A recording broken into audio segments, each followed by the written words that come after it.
My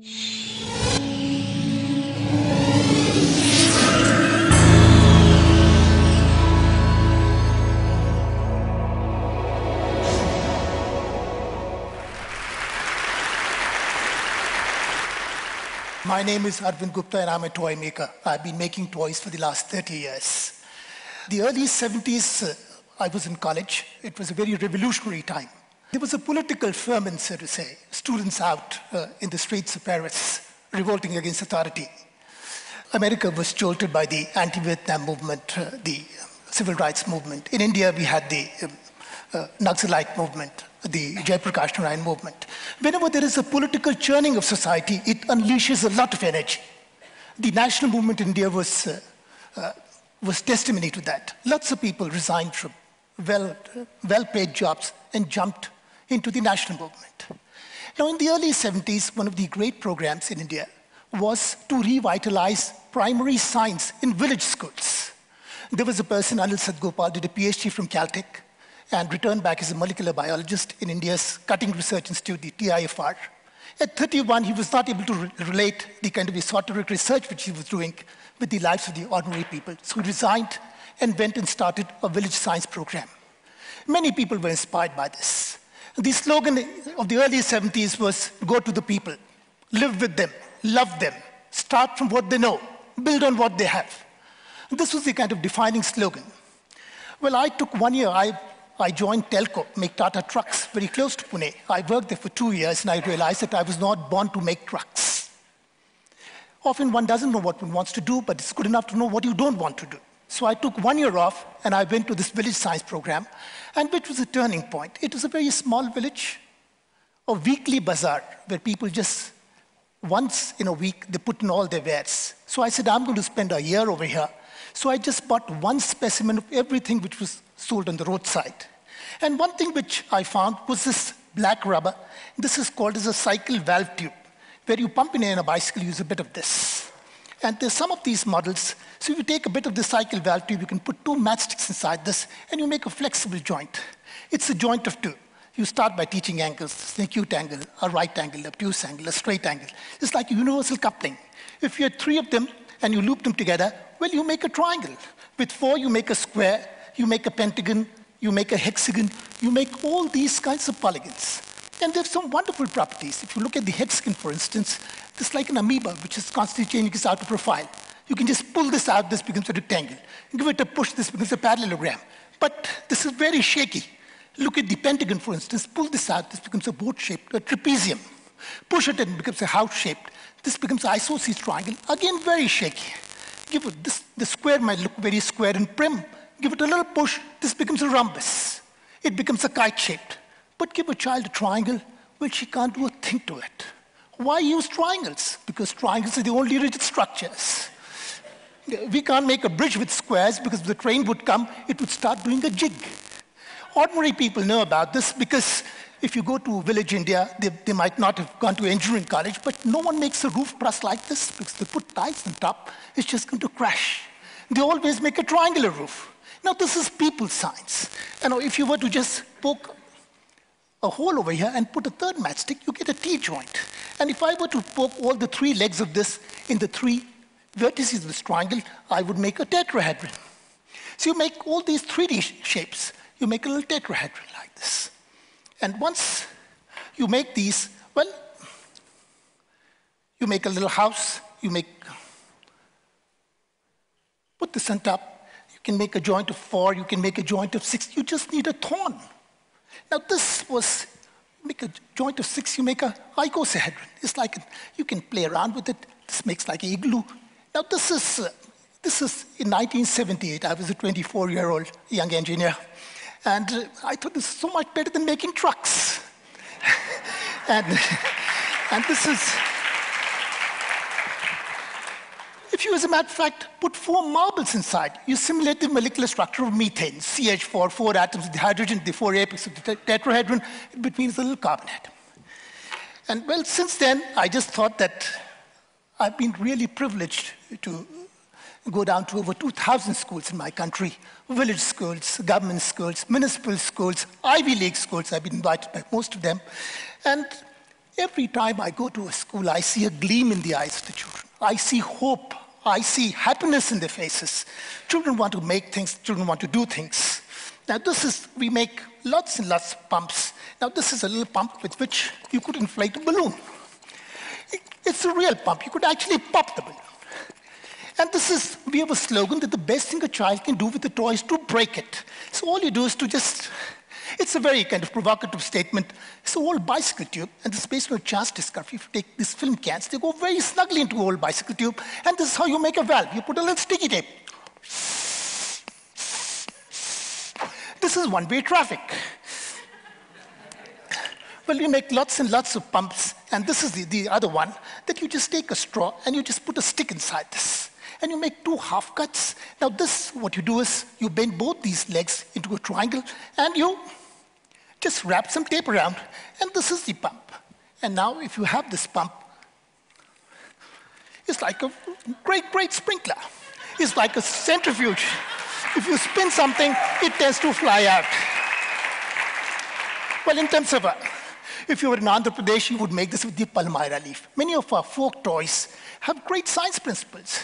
If you spin something, it tends to fly out. If I do it with both hands, you can see this one, Mr. Flying Man. Right? This is a toy which this is made from paper. It's amazing. There are 4 pictures. You see insects, you see frogs, snakes, eagles, butterflies, frogs, snakes, eagles. Here's a paper which you could turn. It's designed by a mathematician at Harvard in 1928, Arthur Stone, documented by Martin Gardner in many of his many books. This is great fun for children. They all study about the food chain, that insects are eaten by the frogs, frogs are eaten by the snakes, snakes are eaten by the eagles. And this can be, if you had an old photocopy paper, A4 size paper, you could be in a municipal school, you could be in a government school, a paper, a scale, and a pencil. No glue, no scissors. In 3 minutes, you just fold this up. And what you could use it is just limited by your imagination. If you take a smaller paper, you make a smaller flexigon. With a bigger one, you make a bigger one. Now, this is a pencil with a few slots over here, and you put a little fan here. This is a 100-year-old toy. There have been 6 major research papers on this. There's some grooves over here, you can see, and I take a refill. If I rub this, something very amazing happens. 6 major research papers on this. As a matter of fact, Feynman, as a child, was very fascinated by this. He wrote a paper on this. And you don't need the $3 billion Hadron Collider for doing this. This is there with every child. And every child can enjoy this. If you were to put a color disk, well, all the 7 colors coalesce. And this is what Newton talked about 400 years back, that white light is made of 7 colors, just by spinning this around. This is a straw. What we've done, we've just sealed both the ends with tape, nipped the right corner and the bottom left corner. So there are holes in the opposite corners. There's a little hole over here. Now, this is a kind of a blowing straw. I just put this inside this. There's a hole here, and I shut this.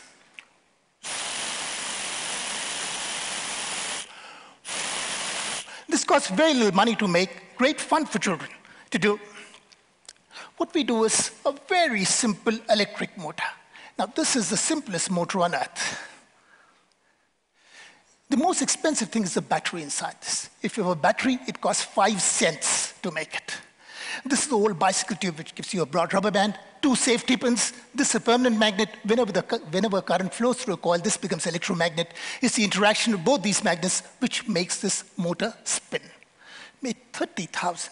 Teachers who've been teaching science for donkey years, they just mug up the definition and they spit it out.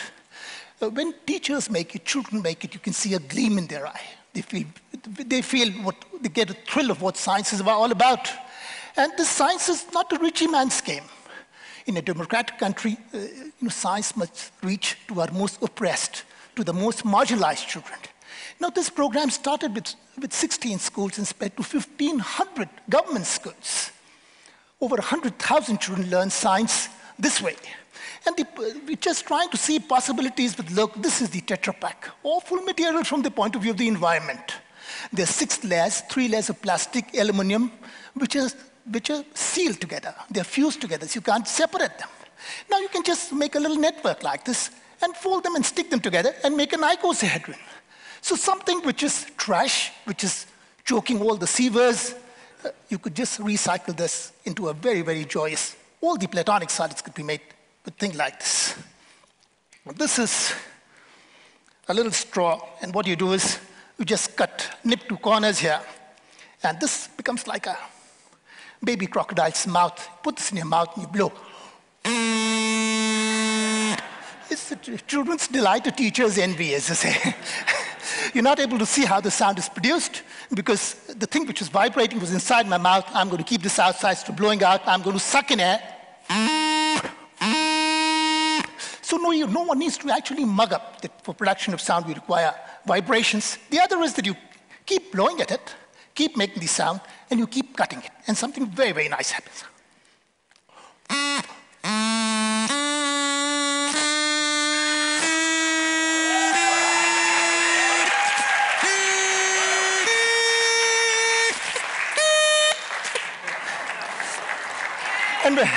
And when you get a very small one,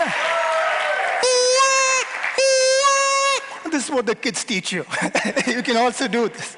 Well, before I go any further, this is something worth sharing. This is a touching slate meant for blind children. This is strips of Velcro. This is my drawing slate. And this is my drawing pen, which is basically a film box. It's basically like a fisherman's line. A fishing line. And this is wool over here. If I crank the handle, all the wool goes inside. And what a blind child can do is to just draw on this. Wool sticks on Velcro. There are 12 million blind children in our country who live in a world of darkness. And this has come as a great boon to them. There's a factory out there making our children blind. We're not able to provide them with food, not able to provide them with vitamin A, but this has come as a great boon for them. There are no patents, anyone can make it. Well, this is a very, very simple, you can see this is a generator. It's a crank generator. These are two magnets. There's a large pulley made by sandwiching rubber between two old CDs, small pulley, they're two strong magnets, and there's 500 turns of wire attached to a LED. If I spin this pulley, the small one is going to spin much faster. There would be a spinning magnetic field. Lines of force would be cut. There would be EMF generated. And you can see this LED is going to glow. So this is a small crank generator. Well, this is, again, it's just a ring, a steel ring with steel nuts. And what you can do is just, if you give it a twirl, well, they just keep going on.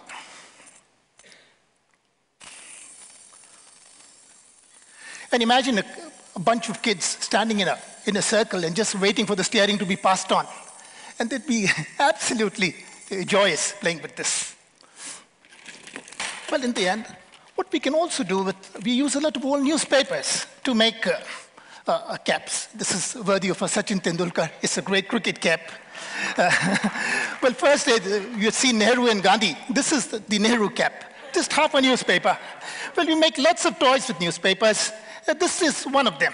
And this is, you can see this is it's a flapping bird. All our old newspapers, we cut them into little squares. And if you have one of these birds, children in Japan have been making this bird for many, many years. And this is, you can see this is a fantail bird. Well, in the end, I've just end with a story. This is called as the captain's hat story. Captain was a captain of a seagoing ship. Goes very slowly. There were lots of passengers in the ship. They were getting bored, so the captain invited them on the deck. You know, wear all your colorful clothes and sing and dance. I'll provide you with good food and drinks. And the captain would wear a cap every day and join in the regalia. The first day it would be a huge umbrella cap, like a captain's cap. The second, that night, when the passenger would be sleeping, he would give it one more fold. And the second day, he would be wearing a fireman's cap with a little chute. It's like a designer cap because it protects the spinal cord. And the second night, he would take the same cap and give it another fold. And the third day, it would be a shikari cap. It's like a adventurer's cap.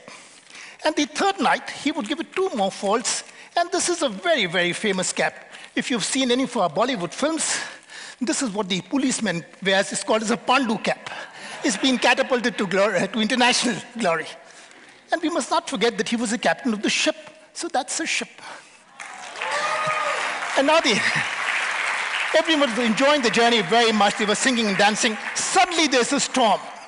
and there's huge waves, and all the ship can do is to dance and pitch along with the waves. A huge wave comes and slaps the front and knocks it down. And then another one comes and slaps the aft and knocks it down. And there's a third one over here. This is called as a bridge, and knocks it down, and the ship sinks, and the captain has lost everything but for a life jacket. Thank you so much. Yes.